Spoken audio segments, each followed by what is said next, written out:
Hello everyone. আজকের class আমাদের চারপাশের পদার্থ নিয়ে, ম্যাটার ইন আওয়ার সারাউন্ডিংস। আমাদের চারপাশে যে সমস্ত পদার্থগুলো দেখতে পাচ্ছি, সে জড়বস্তু হোক, জৈবিক বস্তু হোক। জৈবিক বস্তু আমরা আগের আলোচনায় দেখেছি, আগের ক্লাসগুলোতে, যে জৈবিক বস্তু আমরা যেটা বলে থাকি তারাও কিন্তু শেষ পর্যন্ত বিভিন্ন জড়বস্তুর সামগ্রিক রূপ, এবং তারা কিন্তু বিভিন্ন প্রোটন, নিউট্রন, ইলেকট্রন, পরমাণু, অণু, এই সমস্ত পদার্থ নিয়েই গঠিত। তো এই বিশ্ব ব্রহ্মাণ্ডে যত কিছু পদার্থ রয়েছে, যত রকমের আছে, সেই সমস্ত পদার্থগুলো কত রকমের হতে পারে, তাদের কি ভৌত রাসায়নিক পরিবর্তন কীরকমভাবে হয়, তাদের তাদের আহ, গঠনের কীরকম পরিবর্তন হয়, উষ্ণতার পরিবর্তনে, চাপের পরিবর্তনে, ঠিক আছে, এই সমস্ত বৈশিষ্ট্যগুলো নিয়ে আমাদের আলোচনা আজকের বিষয়। ওকে, চলো। তো পদার্থ স্বাভাবিকভাবে আমরা আমাদের দৈনন্দিন জীবনের অভিজ্ঞতা থেকেই আমরা জানি যে তিন ধরনের পদার্থ হয়ে থাকে ইউজুয়ালি। কি কি হয়ে থাকে সেটা? কঠিন, তরল আর গ্যাস। তো পদার্থ যেহেতু কি হয়, আমরা দেখেছি যে বিশ্বব্রহ্মাণ্ডের যে কোনো বস্তুই আলটিমেটলি কী নিয়ে গঠিত? ক্ষুদ্রতম অংশ যদি দেখি তাহলে পরমাণু, সেটাও আবার বিভাজ্য, তাই তো? সেখানে কি দেখতে পেয়েছিলাম আমরা? প্রোটন, নিউট্রন এবং ইলেকট্রন রয়েছে। এইবার এই পরমাণুগুলো পরস্পর মিলিত হয়ে কি তৈরি করছিল? অণু তৈরি করছিল। এই অণুগুলি ছোট বড় সব রকম হতে পারে। এবার ছোট অণুর ক্ষেত্রে ধরো অ্যামোনিয়াম, জলের অণু H2O, অ্যামোনিয়া NH3, তারপরে সালফিউরিক অ্যাসিড হচ্ছে H2SO4, নাইট্রিক অ্যাসিড HNO3, অথবা ক্ষার যদি দেখি আমরা বেস, সেটার মধ্যে পড়ছে আমাদের তোমার হচ্ছে সোডিয়াম হাইড্রক্সাইড NaOH, বা পটাশিয়াম হাইড্রক্সাইড KOH, সমস্ত ছোটো মলিকিউল। কিন্তু বড় মলিকিউলের মধ্যে কী কী আছে আমরা? যেমন কার্বোহাইড্রেট, প্রোটিন, ফ্যাট আমাদের শরীরের গঠনের জন্য দায়ী, বা বিভিন্ন অন্যান্য যে সমস্ত জীবজন্তু রয়েছে তাদের গঠনের জন্যও এই কার্বোহাইড্রেট, প্রোটিন, ফ্যাট দায়ী। এবং নিউক্লিক অ্যাসিড রয়েছে, এগুলো কিন্তু পলিমার। কার্বোহাইড্রেট, প্রোটিন, ফ্যাট এবং নিউক্লিক অ্যাসিড, এগুলো হচ্ছে পলিমার। পলিমার কাকে বলা হয়ে থাকে? বিভিন্ন মনোমার একক নিয়ে গঠিত। মানে কি হয়, যে একটা নির্দিষ্ট স্ট্রাকচার সেইটা রিপিট হতে থাকে, সেই স্ট্রাকচারটা রিপিটেশনের মাধ্যমে একটা বড় অণু গঠিত হয়, সেইটা হচ্ছে পলিমার। যেমন আমরা পলিথিন ইউজ করে থাকি ডেলি লাইফে। পলিথিনের ক্ষেত্রে কি হচ্ছে? ইথিলিন হচ্ছে একটি ছোট মলিকিউল, সেইটার রিপিটেশন হতে থাকে। অনেকগুলো ইথিলিন অণু পরস্পর জুড়ে গিয়ে বন্ধন তৈরির মাধ্যমে, রাসায়নিক বন্ধন তৈরির মাধ্যমে তৈরি করে আমাদের হচ্ছে পলিথিন, যেটা পলিথিনটা হচ্ছে পলিমার। আর তার মনোমার এককটা কি দাঁড়ালো? ইথিলিন, যেটা রিপিট হয়ে তৈরি হয়েছে, বারবার পুনরাবৃত্তি ঘটে, ঠিক আছে? তো এই যে গঠনগুলো, তো বিভিন্ন বড় মলিকিউল হতে পারে, ছোট মলিকিউল হতে পারে। এই সমস্ত মলিকিউলগুলো কী রকমের নেচার হবে? যেমন জলের অণু আমরা বাস্তবিকভাবে দেখতে পাই তরল অবস্থায় থাকে, আর আবার হচ্ছে গ্যাসীয় অবস্থায় দেখতে পাই হাইড্রোজেন, নাইট্রোজেন। তাছাড়া আমাদের রয়েছে যে সমস্ত নিষ্ক্রিয় গ্যাসগুলি রয়েছে, হিলিয়াম, নিয়ন, আর্গন, ক্রিপ্টন, জেনন, রেডন, এই সমস্তগুলি। তাছাড়া আমাদের রয়েছে তোমার বায়ুতে রয়েছে কার্বন ডাইঅক্সাইড, সালফার ডাইঅক্সাইড, এই সমস্ত গ্যাসীয় পদার্থ। আর একটা হয় যে কঠিন পদার্থ, যেমন হচ্ছে লোহা, আমরা কঠিন অবস্থায় দেখি। তারপরে হচ্ছে তামা, মানে কপার, লোহা মানে আয়রন, ওকে, এই সমস্তগুলি। তারপরে কঠিনের মধ্যে আমরা বলতে পারি হচ্ছে ক্যালসিয়াম কার্বনেট, হ্যাঁ, ক্যালসিয়াম কার্বনেট। তারপরে হচ্ছে তোমার ক্যালসিয়াম কার্বনেট, ম্যাগনেসিয়াম কার্বনেট, এই সমস্ত কঠিন পদার্থ। ওকে। এইবারে দেখা গেল যে কঠিন, তরল আর এই গ্যাসীয় পদার্থ তো আমরা দৈনন্দিন জীবনে দেখে আসছি, কিন্তু তাদের মধ্যে প্রকৃত ডিফারেন্স, কঠিন, তরল আর গ্যাসীয়টাকে ডিফারেন্সিয়েট করতে পারি আমরা একে অপর থেকে। অ্যাকচুয়ালি ঘটনাটা ঘটছে কি, যে পদার্থ যখন বলছি তখন তাদের মধ্যে কি হওয়া উচিত? বেসিক্যালি একদম প্রোটন, ইলেকট্রন, নিউট্রনের সমষ্টি মিলে পরমাণু, সেই পরমাণুগুলো মিলিত হয়ে অণু তৈরি করেছে। এইবারে যে অণুগুলি তৈরি করেছে, মানে জলের অণু যখন বলছি আমরা, জল যখন বলছি তখন কি হচ্ছে?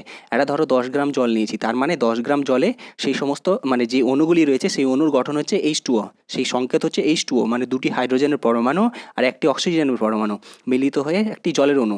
এই জলের অণুগুলি, অনেকগুলি জলের অণু একসাথে রয়েছে সংঘবদ্ধভাবে, সেইটা হলো আমাদের 10 গ্রাম জল। এবার 10 গ্রাম জলের ক্ষেত্রে এই যে অণুগুলি রয়েছে, তাদের মধ্যে একটা নির্দিষ্ট ডিস্ট্যান্স রয়েছে। এই অণুগুলির মধ্যে যে ডিস্ট্যান্স, সেই ডিস্ট্যান্সটাই অ্যাকচুয়ালি মেজার করছে যে সেটা তরল না গ্যাসীয় না কঠিন। মানে ওই অণুগুলি যখন খুব কাছাকাছি থাকে, খুব কাছাকাছি মানে যতটা ক্লোজ হওয়া যায় ওদের ক্ষেত্রে, ঠিক আছে, সেই ফ্যাক্টরটা অনেকগুলি ফ্যাক্টরের উপর ডিপেন্ড করে, যে কতটা ক্লোজ থাকবে, কতটা ক্লোজ থাকা মানে কি আকর্ষণ কাজ করছে নিশ্চয়ই। সেই যে আকর্ষণ বলটা, সেই আকর্ষণ বলটা নির্ধারণ করছে তাদের মধ্যেকার ডিস্ট্যান্স। এই ডিস্ট্যান্সটা কতটা হবে তার উপর নির্ভর করে আমাদের তার কঠিন, তরল বা গ্যাসীয় অবস্থাটা বিচার হচ্ছে। তাহলে জলের অণু, মানে জলের যখন তরল অবস্থা, তাদের ক্ষেত্রে যে ডিস্ট্যান্সটা কী হচ্ছে, ডিস্ট্যান্সটা যখন আরও ক্লোজ হবে, জলের অণুগুলি মানে H2O অণুগুলি যখন আরও কাছাকাছি আসে তখন আমাদের কঠিন অবস্থা হয়। কঠিন অবস্থার ক্ষেত্রে আমাদের অণুগুলি খুব কাছাকাছি হয়, খুব কাছাকাছি থাকে, খুব সংঘবদ্ধভাবে থাকে, সেইটা হচ্ছে কঠিন অবস্থা। সব থেকে ক্লোজ অণুগুলি যখন থাকে তখন সেটা হচ্ছে কঠিন অবস্থা। জলের ক্ষেত্রে আমরা যখন অণুগুলি খুব কঠিন মানে কাছাকাছি আসে, সেই কঠিন অবস্থাটার নাম কি, বরফ। মানে জল থেকে বরফ তৈরি হয়, বরফ হওয়ার জন্য কি হয়, শুধুমাত্র আমাদের যে অণুটা রয়েছে H2O অণু, জলের অণু, সেইটা কিন্তু চেঞ্জ হয় না, অণুর গঠনটা সেম থাকে। এবার অণুগুলির মধ্যেকার যে দূরত্ব, মানে 10 গ্রাম জল নিয়েছিলাম, সেটা থেকে আমাদের 10 গ্রাম বরফ তৈরি হলো, সেই 10 গ্রাম বরফ তৈরি হবার সময় অণুগুলি পরস্পর কাছাকাছি এলো, ফলে কঠিন অবস্থা তৈরি হলো। কিন্তু যদি উল্টো হতো, জলের অণুগুলি কাছাকাছি যতটা ছিল তার থেকে আরও দূরে চলে গেল, জলের অণুতে তো মানে তরল অবস্থায় H2O অণুগুলি যতটা কাছাকাছি ছিল তার থেকে আরও একটু দূরে দূরে হয়ে গেল, মানে আকর্ষণ বলটা কমে গেল। এবার আকর্ষণ বল কমে যাওয়ার ফলে দূরে দূরে চলে যাওয়াটা, সেটাই হচ্ছে তখন হচ্ছে গ্যাসীয় অবস্থা। প্রকৃত অর্থে গ্যাসীয় অবস্থায় আকর্ষণ বল প্রায় নেই বললেই চলে, একদম নেই তা না, কিন্তু সেটা নেগলিজেবল, খুবই অল্প পরিমাণ, যার জন্য আমরা নেগলেক্ট করতে পারি।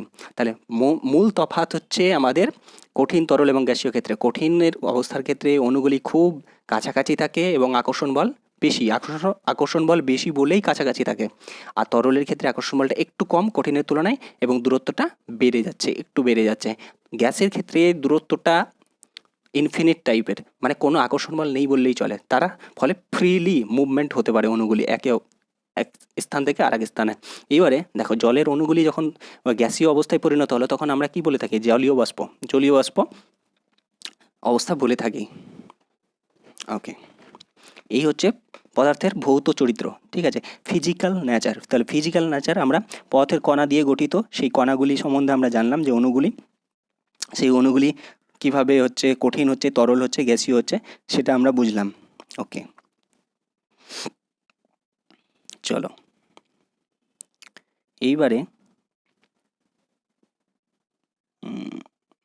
বেসিক ধারণা অলরেডি হয়েছে। ওকে,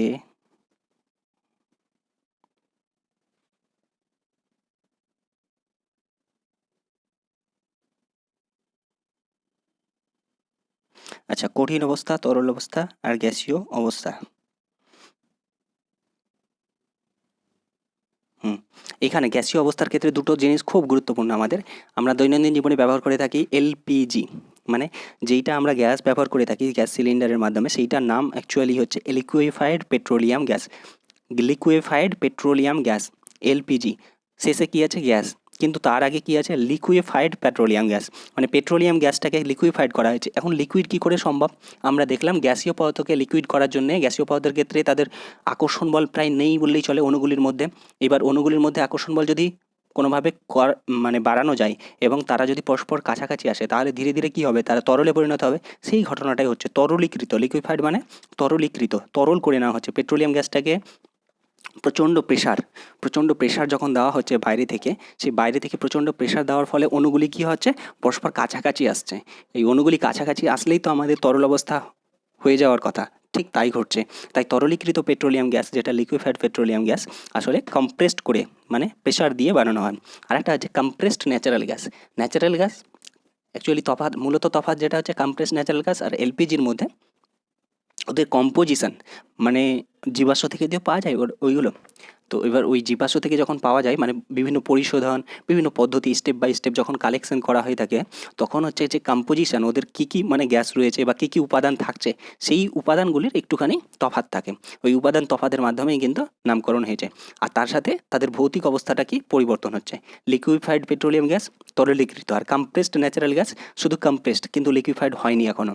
ন্যাচারাল গ্যাসটাকে যখন কম্প্রেসড করা হচ্ছে, খুব কম্প্রেসড করে রাখা হচ্ছে, সেটা কম্প্রেসড ন্যাচারাল গ্যাস। কিন্তু পেট্রোলিয়াম গ্যাসগুলিকে যখন খুব লিকুইফাইড করা হচ্ছে, মানে তরলীকৃত করে ফেলেছি, তখন সেটা এলপিজি।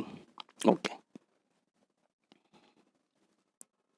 আচ্ছা, তোমরা এখানে দেখতে পারো যে ব্যাপারটা অলরেডি আমি বলেছি। দেখো, কঠিনের ক্ষেত্রে অণুগুলি দেখো, অণুগুলি কী কী করা হয়েছে, খুব কাছাকাছি দেখানো হয়েছে, তাদের আকর্ষণ বলটা খুব বেশি, তাদের মধ্যেকার আকর্ষণ বল। আর তরলের ক্ষেত্রে দূরত্বটা বেড়েছে, তার ফলে কী হচ্ছে, মুভমেন্টটা একটু বাড়বে, মানে যেহেতু আকর্ষণ বল একটু কমে যাচ্ছে, তাহলে তারা একটু ফ্রি হচ্ছে, মুভমেন্ট করতে পারে। আর গ্যাসের ক্ষেত্রে দেখো, তাদের দূরত্বটা আরও বেড়ে গেছে এবং তাদের মুভমেন্ট কিন্তু যে কোনো দিকে হতে পারে, ফ্রিলি প্রায় মুভমেন্ট করতে পারে। এই হচ্ছে মেন তফাৎ। আচ্ছা চলো। আচ্ছা, এবার উষ্ণতা পরিবর্তনের প্রভাব। দেখো কি হচ্ছে, উষ্ণতা হচ্ছে আমাদের উষ্ণতা অ্যাকচুয়ালি কি পরিমাপ করে। আমরা যখন ধরো কি ঘটনা ঘটে উষ্ণতার ব্যাপারটা, উষ্ণতা এবং তাপের ব্যাপারটা এখানে আলোচনা করে দিচ্ছি হালকা করে। দেখো একটা, আমরা যেটা দৈনন্দিন জীবনে বলে থাকি যে একটা খুব গরম বস্তু, গরম বস্তু মানে আসলে ওর হচ্ছে উষ্ণতা কি বেশি, আর ঠান্ডা বস্তু উষ্ণতা কম। এইবারে গরম বস্তু থেকে ঠান্ডা বস্তুতে কি হয়, তাপের আদান প্রদান হয়। তাপের আদান প্রদান হয়। তাপ হচ্ছে এমন একটা শক্তি যেটার আদান প্রদানের মাধ্যমে কি হতে পারে, ওই বস্তুটির উষ্ণতা বৃদ্ধি বা হ্রাস হতে পারে। যদি কোনো একটা বস্তু তাপ গ্রহণ করে বাইরে থেকে, তাহলে কী হবে, তার উষ্ণতা বৃদ্ধি পাবে। আর যদি তাপ মানে ত্যাগ করে তবে উষ্ণতা হ্রাস পাবে। এবার উষ্ণতার বৃদ্ধি বা হ্রাসটা কি, তাহলে উষ্ণতা বৃদ্ধি যখন পাচ্ছে তখন কি করছে, আসলে তাপ গ্রহণ করেছে, আর তাপ এক ধরনের শক্তি। এবার শক্তির কি কোনো শেষ আছে, মানে শক্তির তো সৃষ্টি বা বিনাশ নেই শক্তির নিত্যতা সূত্র অনুযায়ী। যদি না শক্তি ভরে রূপান্তরিত হয়, হ্যাঁ, তাহলে যদি শক্তি ভরে রূপান্তরিত না হয় তবে শক্তি ধ্রুবক, শক্তির পরিমাণ কিন্তু ধ্রুবক, শক্তির বিনাশ নেই। যদি শক্তি ভরে রূপান্তরিত হয় তখন ভর এবং শক্তির নিত্যতা সূত্র অ্যাপ্লিকেবল। সেক্ষেত্রে কী হয়, ভর এবং শক্তির যে সমষ্টি সেইটা ধ্রুবক থাকে। এবার যদি ভরে রূপান্তরিত না হয়ে থাকে শক্তি, তাহলে অবশ্যই শক্তির টোটাল পরিমাণটা কনস্ট্যান্ট থাকবে। এবারে একটা বস্তুকে আমরা উষ্ণতা বাড়ালাম মানে তাপ দিলাম, তাহলে শক্তি দিয়েছি, এই শক্তিটা কোথায় যাবে, সেই শক্তিটা আসলে অন্য কোনো শক্তিতে রূপান্তরিত হয়। কী রকমভাবে, যখন কোনো বস্তুকে তাপ দেওয়া হয় তখন তার উষ্ণতা বৃদ্ধি পায়, আর উষ্ণতা বৃদ্ধি পাওয়া মানে যে শক্তিটা দেওয়া হলো, ধরো কঠিন বস্তু একটা বরফ। এবার এই বরফটাকে গলিয়ে আমরা জল করব। তাহলে জল করার জন্য আমরা কি জানি যে বরফের ক্ষেত্রে অণুগুলি খুব কাছাকাছি ছিল, আকর্ষণ বল বেশি ছিল। এবার সেখান থেকে আমাদের আকর্ষণ বল কমাতে হবে, দূরত্ব বাড়াতে হবে। এই দূরত্ব বাড়ানোর জন্য আকর্ষণ বলের বিরুদ্ধে যে কাজ করতে হবে একটা, আকর্ষণ বলটাকে পেরিয়ে আমাদেরকে দূরত্ব বাড়াতে হবে। এই দূরত্ব বাড়ানোর জন্য আমাদেরকে বাইরে থেকে কি করা হচ্ছে, একটা তাপ দেওয়া হচ্ছে বা শক্তি দেওয়া হচ্ছে। এই শক্তিটাই আমাদের কাজে লাগছে, যেটা অণুগুলি দূরে সরে যাওয়ার জন্য কাজ করতে পারছে। তাহলে ঘটনাটা ঘটলো যে কঠিন বস্তু থেকে তরল বস্তু করার জন্য আমাদেরকে একটা শক্তি দেওয়া হচ্ছে, সেই শক্তিটা তাপ হতে পারে। বাইরে থেকে তাপ দিলাম, ফলে উষ্ণতা বৃদ্ধি পেল, ফলে অণুগুলি পরস্পর থেকে দূরে সরে গেল, আর তার ফলে কঠিন থেকে তরলে পরিণত হলো। যেমন বরফের ক্ষেত্রে বরফ থেকে গলে জল হয়ে গেল। আবার জলকে যদি আরও হিট দিই তাহলে কি হয়, জলীয় বাষ্প বা গ্যাসীয় পদার্থ তৈরি হয়। এটা হওয়ার কারণ কি, আরও যখন উষ্ণতা বৃদ্ধি করলাম তখন ওই অণুগুলি আরও দূরত্ব বেড়ে গেল, অণুগুলির মধ্যেকার দূরত্ব, আর তার ফলে অণুগুলির মধ্যেকার আকর্ষণ বল প্রায় জিরো হয়ে গেল। এটা হলো গ্যাসীয় পদার্থ। তাহলে আমরা উষ্ণতা বৃদ্ধির মাধ্যমে কঠিন থেকে তরল এবং তরল থেকে গ্যাসীয় পদার্থ করতে পারি। এটা শুধু জলের ক্ষেত্রে নয়, মানে হ্যাঁ, জলের ক্ষেত্রে নয়, তোমার হচ্ছে লোহা, তামা, যে কোনো পদার্থের ক্ষেত্রেই অ্যাপ্লিকেবল। উষ্ণতা বৃদ্ধি করলে সেটা গলে প্রথমে তরল হবে, তরল থেকে আবার গ্যাসীয় হবে। এক্সেপশনাল কিছু কেস আছে যে তরল স্টেজটা হয়তো ধরো ক্ষণস্থায়ী, মানে সরাসরি হয়তো কঠিন থেকে গ্যাসীয় হয়ে যায়, এক্সেপশনাল কেস। ওকে, আচ্ছা চলো, উষ্ণতার মাধ্যমে কিভাবে পরিবর্তন হচ্ছে সেটা দেখলাম। এইবারে আচ্ছা, গলনাঙ্কের ধারণাটা কি, গলনাঙ্ক হচ্ছে যে উষ্ণতায় কোনো পদার্থ গলে গিয়ে, গলন বলতে তরলে রূপান্তরিত হয়, সেইটা হচ্ছে গলনাঙ্ক। যে উষ্ণতাতে ওই পরিবর্তনটা হচ্ছে, যেমন তোমার হচ্ছে বরফের ক্ষেত্রে বরফ কত ডিগ্রি উষ্ণতায় গলে জলে পরিণত হয়, সেটা হচ্ছে 0 ডিগ্রি সেলসিয়াস। আবার জল থেকে বাষ্প হওয়ার জন্য কত ডিগ্রি লাগে, সেইটা কিন্তু 100 ডিগ্রি সেলসিয়াস। আবার ডিগ্রি সেলসিয়াস থেকে কেলভিনে রূপান্তর করতে গেলে আমাদের কি পরিবর্তন করতে হয়, ডিগ্রি সেলসিয়াস থেকে কেলভিনে করতে গেলে 273 যোগ করতে হয়। মানে 0 ডিগ্রি সেলসিয়াস সমান কত কেলভিন, 273 কেলভিন। 1 ডিগ্রি সেলসিয়াস সমান কত কেলভিন, 1 + 273 কেলভিন, মানে 276 কেলভিন। 100 ডিগ্রি সেলসিয়াস সমান কত কেলভিন, 100 + 273 কেলভিন, তার মানে কত হলো, 373 কেলভিন। 0 ডিগ্রি সেলসিয়াস মানে ডিগ্রি সেলসিয়াসের যেটা মান আছে সেইটার সাথে 273 যোগ করে দিলে আমাদের কেলভিন স্কেলে মান পেয়ে যাব। হুম, দাঁড়িয়ে কঠিন অবস্থা, সেখান থেকে তরল অবস্থা হয়েছে কী করে, তাপ দিলাম, আরও তাপ দিলাম, তখন গ্যাসীয় অবস্থা হলো। এবার আমরা যদি বিপরীত কাজ করি, গ্যাসীয় অবস্থা থেকে তাপ টেনে নিচ্ছি, ঠান্ডা করছি, ঠান্ডা করলে শক্তি বের করে নিচ্ছি, শক্তি বের করে নিলে অণুগুলি কী হবে, অণুগুলির শক্তি কমে যাবে, শক্তি কমে যাওয়ার ফলে তারা পরস্পরের কাছে অবস্থা হবে। আরও ঠান্ডা করলে তখন সেই অণুগুলি আরও কাছাকাছি এসে কঠিন অবস্থা হয়ে যাবে। হুম, চলো।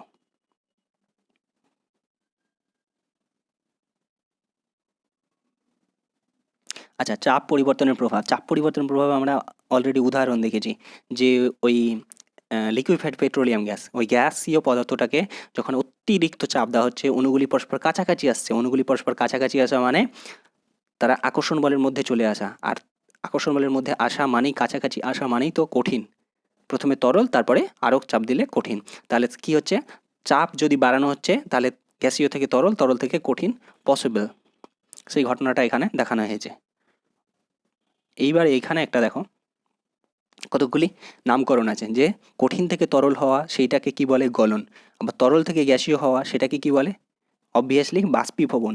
ঠিক আছে, কিভাবে মনে রাখবে, যে তরল ধরো জল, জল থেকে তাপ দিলে কি হয়, জলীয় বাষ্প হয়, তাহলে ওইটাকে ওই রকমভাবে মনে রেখে দেবে যে বাষ্পীভবন বলা হচ্ছে। আবার গ্যাস হলো, এবার গ্যাস থেকে যখন কঠিন হয় সেইটাকে বলা হয় অবক্ষেপণ। ঠিক আছে, অবক্ষেপণ, এটা একটু মনে রাখবে, অবক্ষেপণ, এটা আনকমন, একটু জিজ্ঞাসা করতে পারে। এবারে উল্টোটা দেখো, তাহলে গ্যাস থেকে যদি তরল হয়, গ্যাস থেকে তরল হওয়ার উদাহরণ কি, মেঘ হওয়া, মানে জলীয় বাষ্প হলো, নদী নালা পুকুর এই সমস্ত জায়গা থেকে কি হলো, সূর্যের যে তাপ, সেই তাপের মাধ্যমে জলের অণুগুলি মানে তরল থেকে গ্যাস হলো, তাই তো, গ্যাস হয়ে হচ্ছে মেঘ হয়ে ভাসতে থাকে, সেই গ্যাসের অণুগুলি যখন পরস্পর কাছাকাছি আসে তখন জলকণায় পরিণত হয়। তাহলে গ্যাস থেকে তরল হওয়ার পদ্ধতিটাকে কী বলা হয়, ঘনীভবন হলো। এবার ঘনীভবন, তরল থেকে যেটা কঠিন হচ্ছে সেটা হচ্ছে কঠিনীভবন হলো। ওকে, আরেকটা আছে কঠিন থেকে সরাসরি গ্যাস, মানে তরল স্টেজ না গিয়ে সরাসরি যদি গ্যাসে হয় সেটা হচ্ছে ঊর্ধ্বপাতন। সেটা কি, ঊর্ধ্বপাতন। আচ্ছা, এখানে কয়েকটা গলনাঙ্ক, স্ফুটনাঙ্ক, এই সমস্ত ধারণাগুলি আছে, পরবর্তীতে আছে খুব সম্ভবত, আমি কভার করছি পরে। ওকে, আচ্ছা, বাষ্পায়ন। বাষ্পায়ন অলরেডি আমরা ডিসকাশন করেছি। বাষ্পায়ন মানে বাষ্প তৈরি করা। বাষ্প তো কোথা থেকে তৈরি হয়, তরল থেকে, মানে তরল ধরো জলীয় বাষ্প, জল ধরো, জল থেকে হিট দিলে কি হচ্ছে, জলের অণুগুলি পরস্পর একে অপর থেকে দূরে সরে যায়, আর দূরে সরে গিয়ে যে বাষ্পের আকারে বেরোতে থাকে সেটা হচ্ছে বাষ্পায়ন। এবার কত নির্দিষ্ট উষ্ণতায় বাষ্পভবন হচ্ছে সেটা জলের ক্ষেত্রে একরকম, অন্যান্য পদার্থের ক্ষেত্রে আরেক রকম। তো আমাদের জলের ক্ষেত্রে কমনলি ইউজ করা হয়ে থাকে, যে আমাদেরকে জানতে হবে জলের ক্ষেত্রে কত হয়ে থাকে, 100 ডিগ্রি সেলসিয়াস। আচ্ছা, এবার বাষ্পায়ন আর তাছাড়া কখন হয় বলো তো, ধরো আমরা পোশাক জামা কাপড় মেলে দিয়েছি, সেটা শুকোচ্ছি, সেটা শুকানোর জন্য কী হবে, জলগুলোকে বেরিয়ে যেতে হবে, জলের অণুগুলিকে জামা কাপড় থেকে। এই বেরোনোর জন্য কী করতে হবে, তাপ দেওয়া দরকার। এই তাপটা কোথা থেকে পাচ্ছে, বায়ু থেকে, বা তোমার সূর্যালোকের যে আলো সেইটা শক্তি, সেই শক্তি সংগ্রহ করে, এই শক্তি সংগ্রহ করার মাধ্যমে যে জলীয় বাষ্পায়নটা হবে সেটা কিসের উপর নির্ভর করে, একটা তো উষ্ণতা বৃদ্ধি করলে অবশ্যই বাষ্পায়ন বাড়বে। আর একটা হয় যে তোমার হচ্ছে ধরো একটা মানে হচ্ছে একটা নির্দিষ্ট পরিমাণ, ধরো চায়ের পরিমাণ, চাটাকে যদি একটা প্লেটের মধ্যে ঢেলে দিই তাহলে কী হবে, একটু বেশি তাড়াতাড়ি ঠান্ডা হবে, মানে এরিয়াটা বেড়ে যাচ্ছে, ওর এরিয়া, উপরের যে সারফেসটা সেই সারফেসটা বেড়ে যাচ্ছে, সারফেস বা এরিয়াটা বেড়ে যাওয়ার ফলে মানে পৃষ্ঠতল, যেটা পৃষ্ঠতল বেড়ে গেলে কী হচ্ছে, যে অণুগুলি যে মুক্ত হতে হবে, তো ওই জলের অণু বা তরল থেকে বেরিয়ে গ্যাসীয় অণুতে পরিণত হতে হবে। তো গ্যাসীয় অণুতে পরিণত হওয়ার জন্য একটা পরিবেশ পেয়ে যাচ্ছে, মানে বায়ুতে মিশে যাওয়ার সুযোগ পাচ্ছে বেশি বেশি পরিমাণ, যার জন্যে এরিয়া যত বেড়ে যাচ্ছে, সারফেস এরিয়া মানে হচ্ছে পৃষ্ঠতল যত বাড়ছে তত তাড়াতাড়ি কী হচ্ছে, বাষ্পভবন সম্ভব হচ্ছে। তাহলে পৃষ্ঠতল বেড়ে গেলে একই রকমভাবে জামা কাপড় ধরো গোছালো অবস্থায় রাখার পরিবর্তে যদি ছড়িয়ে রাখি তাহলে সুবিধা হবে। ঠিক আছে, আচ্ছা, আরেকটা হচ্ছে আর্দ্রতা। আর্দ্রতার ব্যাপারটা হচ্ছে ধরো মানে একটা জামা কাপড় মেলেছি, এবার ওখান থেকে যে বাষ্প তৈরি হচ্ছে, মানে জলের অণুগুলি পরস্পর থেকে দূরে সরে গিয়ে গ্যাসীয় আকারে বা বাষ্পীভবনের আকারে ছড়িয়ে পড়বে বায়ুতে। এবার বায়ুতে যে আদান প্রদানটা হচ্ছে, বায়ুতে চলে যাচ্ছে বাষ্পগুলো, তো সেইটা একটু ফ্যাক্টর হচ্ছে কিসের, যে মানে অলরেডি কিছুটা বাষ্প তো অবশ্যই রয়েছে বায়ুতে, এবার বায়ুতে বাষ্প রয়েছে, ব্যাপন প্রক্রিয়া আমরা জানি, মানে বেশি ঘনত্ব স্থান থেকে কম ঘনত্বের স্থানে ছড়িয়ে পড়ে, তাই তো, সেটা হচ্ছে গ্যাসীয় পদার্থগুলি। এবার জলের অণুগুলি থেকে গ্যাসীয় পদার্থ তৈরি হচ্ছে জামা কাপড় থেকে, সেইটা যে মুক্ত হয়ে বায়ুতে মিশবে, সেই মিশে যাওয়াটা কী হবে, বাড়বে যদি আর্দ্রতা কম থাকে, মানে আর্দ্রতা কম মানে বায়ুতে জলীয় বাষ্পের পরিমাণ যদি কম থাকে তাহলে ট্রান্সফারটা সুবিধে হবে। তো এই ট্রান্সফারটা সুবিধে হবে, সেই জন্য আর্দ্রতার উপর ডিপেন্ড করছে, মানে বায়ুতে আর্দ্রতা যত কম হবে তত তাড়াতাড়ি কী হবে, আমাদের জামা কাপড়গুলো শুকোবে বা জলীয় বাষ্পের মুক্তি হবে বা বাষ্পীভবন তাড়াতাড়ি হবে। এটার বাস্তবিক উদাহরণ হচ্ছে গরমের দিনে কী হয়, গরমের দিনে জলীয় বাষ্প বেশি থাকে বায়ুতে, যার ফলে এই আর্দ্রতার কারণে যেটা রেট, সেইটা আর্দ্রতার কারণের প্রভাবটা কম হয়, মানে বাষ্পীভবন হতে প্রবলেম হয়, যেহেতু অলরেডি বাষ্প রয়েছে বায়ুতে। কিন্তু শীতের দিনে হচ্ছে আর্দ্রতা কম, তো এই আর্দ্রতার কারণে যেটা প্রভাব সেইটা হচ্ছে ভালো হচ্ছে, বেটার হচ্ছে। কিন্তু টেম্পারেচার ফ্যাক্টরও রয়েছে, টেম্পারেচার কিন্তু শীতের দিনে কম, তো ওটা নেগেটিভ প্রভাব দিচ্ছে। শীতের দিনে টেম্পারেচার কম বলে বাষ্পায়ন বাধা দিচ্ছে, কিন্তু গরমের দিনে টেম্পারেচার বেশি হলে বাষ্পায়নে হেল্প করছে। আর গরমের দিনেই আবার আর্দ্রতা যেহেতু বেশি, তাই বাষ্পায়নে বাধা দিচ্ছে। আবার শীতের দিনে আর্দ্রতা কম বলে বাষ্পায়নে হেল্প করছে। আচ্ছা, বাতাসের গতিবেগ, বাতাসের যে মানে তোমার জামা কাপড় বা যে সমস্ত পদার্থ থেকে বাষ্পীভবন হচ্ছে, তার উপরের যে লেয়ারটা রয়েছে, তার উপরের যে বায়ু বা অন্যান্য পরিবেশ রয়েছে, সেই পরিবেশটাতে বাতাসের বেগ যদি বৃদ্ধি পায়, তাহলে কী হচ্ছে, নতুন নতুন বাতাসগুলো আসছে যেখানে জলীয় বাষ্প কম থাকবে। কারণ একটা নির্দিষ্ট পরিমাণ বায়ু আছে ধরো একটা জামা কাপড়ের ওপরে, বা জামা কাপড় থেকে যখন বাষ্পীভবন হলো, তাহলে ওই বাতাসে তো মিশে গেল, বাতাসে জলীয় বাষ্প বেড়ে গেল। এবার ওই বাতাসটাকে সরিয়ে দিলে অন্য নতুন বাতাস যখন আসবে, তাতে জলীয় বাষ্প যেতে সুবিধে হবে, ব্যাপনটা বেশি হবে, কারণ হচ্ছে ওখানে বাষ্প কম আছে। ওকে,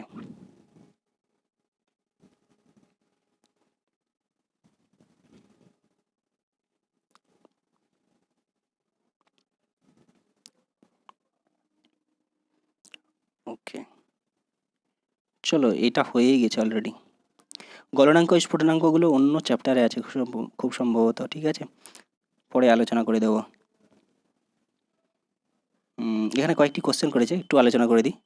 যে নিচের উষ্ণতাগুলোকে সেলসিয়াসে রূপান্তরিত করো। 300 কেলভিনকে সেলসিয়াস স্কেলে, এবার উল্টো বলেছে, তাহলে সেলসিয়াস থেকে কেলভিনে করার জন্য 273 যোগ করতে হয়।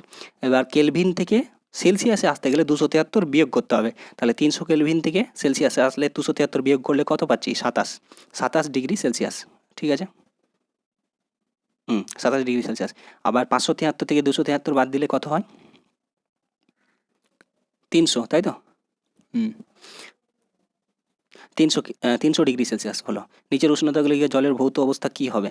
আচ্ছা, জলের ভৌত অবস্থা 250 ডিগ্রি সেলসিয়াস, মানে জল তো আর থাকবে না, তরল থাকবে না, সেটা বাষ্পীভূত হয়ে যাবে, বাষ্প বা গ্যাসীয় আকারে প্রকাশ পাবে। আর 100 ডিগ্রি সেলসিয়াস উষ্ণতায় কী হয়, জলটা শুধুমাত্র শুরু করবে, মানে বাষ্পায়ন শুরু হবে তখন। যে কোনো পদার্থের অবস্থার পরিবর্তনের সময় উষ্ণতা স্থির থাকে কেন? এইটা কারণটা কি, যে পদার্থের